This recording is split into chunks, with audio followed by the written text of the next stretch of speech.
mereka meminta konder kita untuk membayarkan pinjaman kita. Nah, inilah yang banyak terjadi seperti di depan kan ya. Assalamualaikum warahmatullahi wabarakatuh. Apa kabar teman-teman semuanya? Semoga semua dalam keadaan sehat walafiat ya. Diberikan kesehatan, kelancaran, serta kemudahan dalam segala urusan apapun itu. Hari ini semangat kita makin kita kuat mental. Oke teman-teman, kali ini saya akan membahas tentang ternyata ini perjanjian antara pinjol dengan nasabah yang ditutupi yang mengakibatkan mereka bebas menurut kita. Nah, seperti apa itu isinya kita akan bahas secara tuntas. Tapi sebelumnya saya harapkan kalian semua yang sudah subscribe channel ini agar channel ini terus berkembang dan dapat memberikan informasi terbaik buat kalian yang gabay. Oke teman-teman, ini dia buat kalian.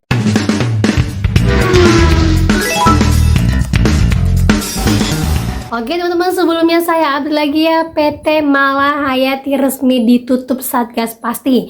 Ini semuanya akibat berbondong-bondong kalian yang berani melapor kepada Satgas Pasti, menyampaikan secara langsung untuk PT Malahayati ini segera ditutup. Dan alhamdulillah sekarang resmi ditutup dan sekarang sedang masa pemeriksaan, semoga ada jerat hukum untuk para pemimpinnya. Nah, seperti informasinya, Satgas Pasti hentikan aktivis PT Malahayati Nusantara Raya, masyarakat diimbau waspada jasa penyelesaian pinjol. Di sini informasikan Satgas Pasti akan melakukan pemblokiran terhadap seluruh akses digital yang terkait dengan Malahayati, termasuk media sosial dan situs web.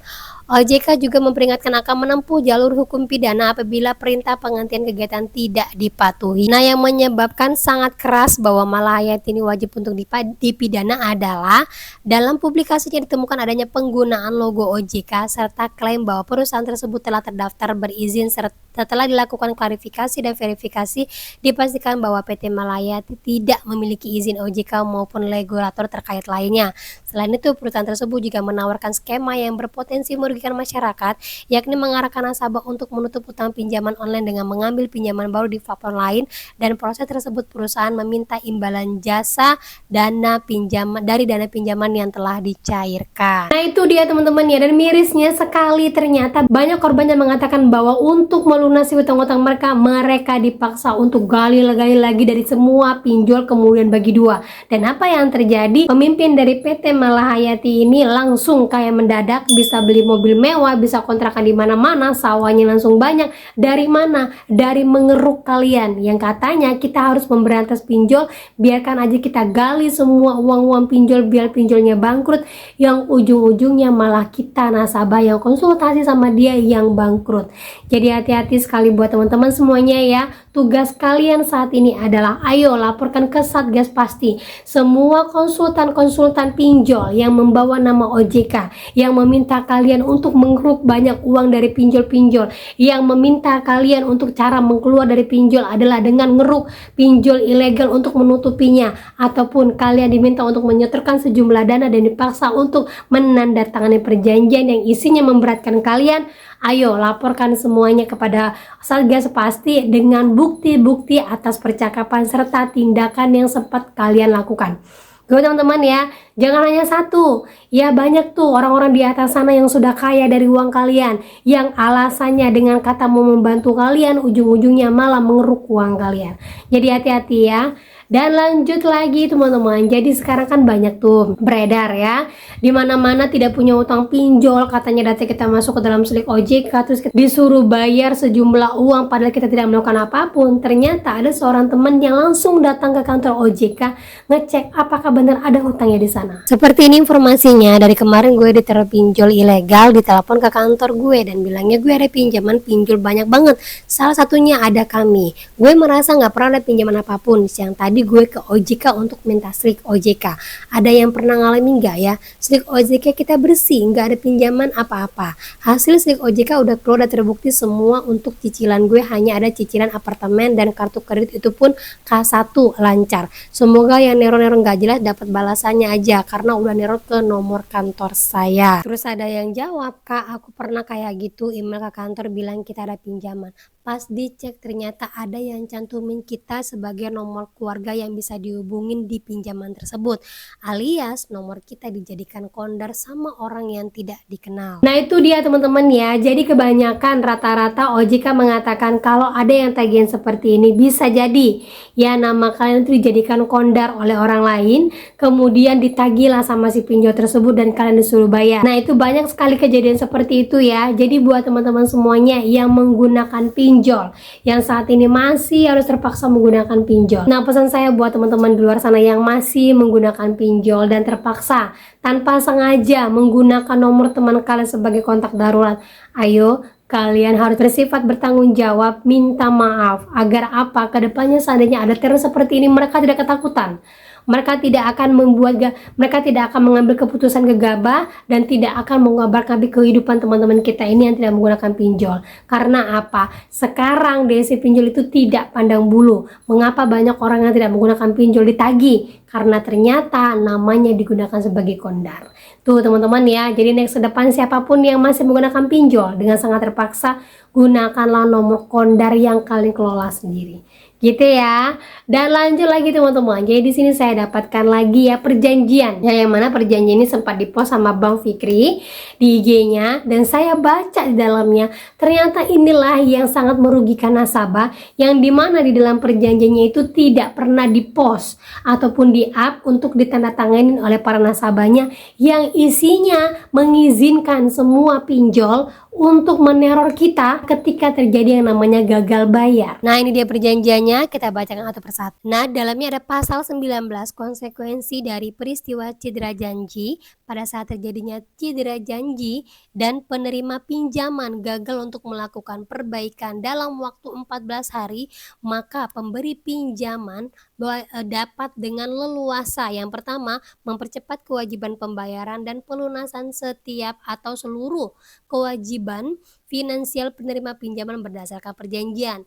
Yang B, dapat mengutus karyawan, perwakilan ataupun pihak lainnya yang ditunjuk ke lokasi atau tempat tinggal maupun tempat usaha penerima pinjaman ataupun kantor tetap tempatnya bekerja untuk melakukan penagihan secara langsung kepada pinjaman. Nah, di dalam perjanjian ini kita disuruh tanda tanganin yang mana pinjol itu leluasa mengutus siapapun untuk datang ke kantor kita. Menghubungi penerima pinjaman melalui sosial media milik pinjaman. Dalam hal menerima pinjaman tidak dapat dihubungin secara komunikasi pribadi.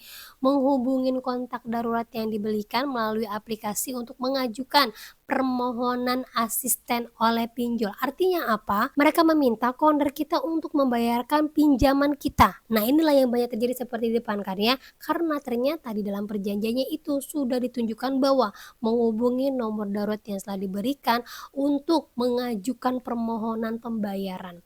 Lucu kan ya? Terus lagi mengirimkan surat somasi dari advokat atau pengacara yang ditunjuk. Kemudian mulai mengajukan gugatan perdata ke pengadilan terhadap penerima pinjaman. Melaporkan penerima pinjaman ke institusi pemerintah terkait termasuk namun tidak terbatas pada pembuat laporan, polisi serta pihak kepolisian. Lucu ya, pinjol buat laporan polisi padahal mereka yang mengintimidasi dan meneror. Dan ternyata kalau kalian sering mendapatkan telepon dari kantor lurah, kantor camat untuk menagih, mereka sudah meminta nih kita untuk menandatangani yang isinya melaporkan pinjaman kita, melaporkan kita kepada institusi pemerintah terkait. Nah dan kita dipaksa untuk menandatangani surat ini. Kemudian lagi tanpa mempengaruhi kewajiban finansial apapun, para penerima pinjaman berdasarkan perjanjian pinjaman mengalihkan hak tagih pemberi pinjaman. Dengan ini penerima pinjaman dan pemberi pinjaman menyetujui tanpa syarat, tanpa dapat ditarik kembali setiap hak dan pelaksanaan hak terkait pengalihan hak tagih tersebut kepada pihak lain. Artinya kalau kalian lihat di slip OJK bahwa hutang kita sudah dialihkan kepada siapapun dan itu mereka tidak meminta persetujuan kita. Walaupun itu dibalikan kepada pihak ketiga, asuransi, subrogasi segala macamnya, itu adalah hak si pinjolnya. Kemudian lagi mengambil tindakan lain tersebut melakukan upaya hukum untuk melindungi dan melaksanakan hak pemberi pinjaman. Artinya, mereka minta bantuan polisi atau siapapun untuk menagih kepada kita. Nah, isi semua ini benar-benar mengintimidasi semua para nasabah pinjol. Dan itulah mengapa ketika kita melaporkan kepada OJK, banyak OJK yang terkesan mendiamkan. Karena ternyata kita sudah menandatangani yang isinya seperti ini. Yang mana isinya sudah jauh dari POJK nomor 19 tentang keselamatan data nasabah dan tentang teror serta intimidasi. Ayo teman-teman, up semuanya, laporkan kepada OJK dan Satgas Pasti. Kalau semakin besar beritanya, maka semakin naiklah informasi ini dan semakin mereka cepat bertindak. Tahulah ya Indonesia, kalau tidak viral dan naik berita tersebut. Yo teman-teman ya, dan saya rasa semua pinjol pasti menggunakan ini. 96 pinjol pasti menggunakan yang seperti ini. Dan buat kalian yang masih bisa membaca perjanjian, jangan lupa screenshot perjanjiannya, dan kalau memang ada yang sangat memberatkan kalian dan tidak di-up di media ataupun tidak kalian ketahui, langsung tanyakan kepada OJK-nya. Teman-teman ya, sekarang harus berani up, harus berani kuat mental, karena kalau tidak pasti kasus ini akan berhenti di sini. Intinya kalau tidak ada yang viral, tidak akan ada yang bergerak. Jadi mumpung sekarang lagi viral, kita saatnya untuk bekerja sama, kita saatnya untuk banyak-banyak laporan. Kalau tidak banyak laporan, pastinya ini akan berjalan di tempat saja. Gitu teman-teman ya. Nah, buat kalian yang masih galbay, lanjut terus galbay. Buat kalian yang terpaksa harus menggunakan pinjol, saya sarankan mulai pelan-pelan keluar dari namanya pinjol. Ataupun buat kalian semuanya yang masih baru berani galbay dengan hutang yang sudah hampir ratusan juta, mulai sekarang harus berani kuatkan mental. Saya galbay dulu, saya berhenti dulu, saya siap dengan apapun segala risikonya, yang penting saya update informasi. Untuk apa? Untuk menjaga kestabilan mental saya, untuk menjaga kestabilan keluarga saya, dan agar ekonomi saya tetap stabil, biar nantinya ke depan saya bisa mengembalikan utang-utang saya dengan sebaik mungkin. Gitu teman-teman ya. Nah, oke, itu dia informasi yang bisa saya sampaikan buat kalian. Semoga informasi ini menjadi mood booster, semangat baru, dan akhir kata saya ucapkan Assalamualaikum warahmatullahi wabarakatuh.